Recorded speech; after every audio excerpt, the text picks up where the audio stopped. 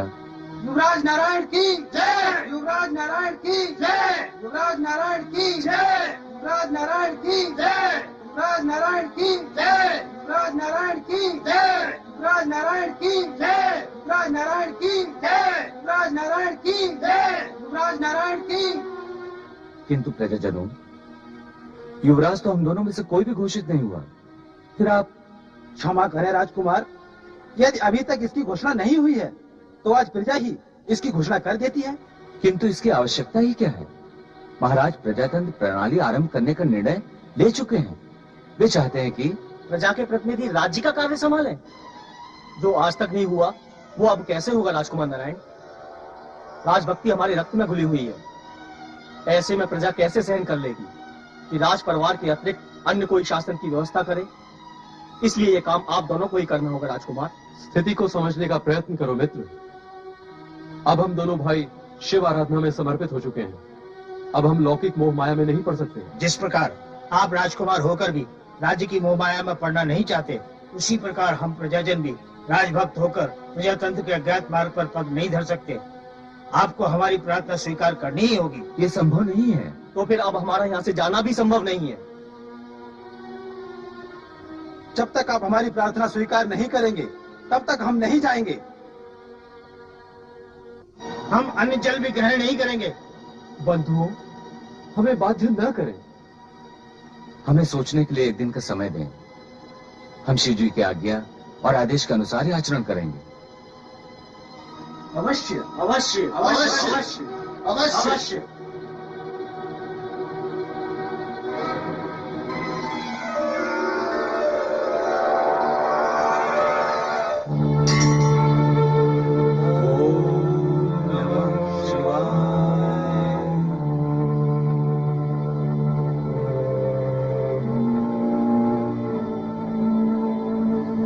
अब क्या करें भ्राताश्री? मेरी बुद्धि तो साथ नहीं दे रही भैया नर।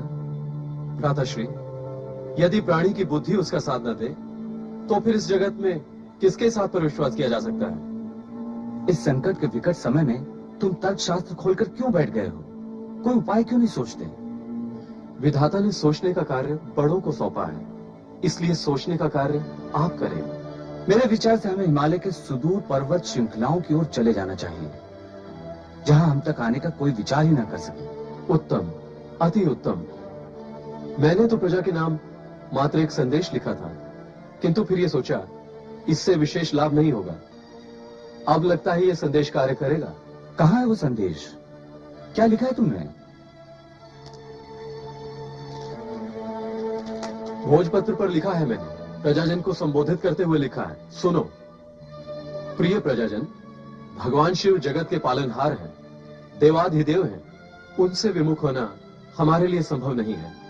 आप भी भगवान शिव की शरण में जाकर प्रजातंत्र की प्रणाली से कार्य करें, यही सबके हित में है। शिव आप सभी की रक्षा करेंगे। नर नारायण।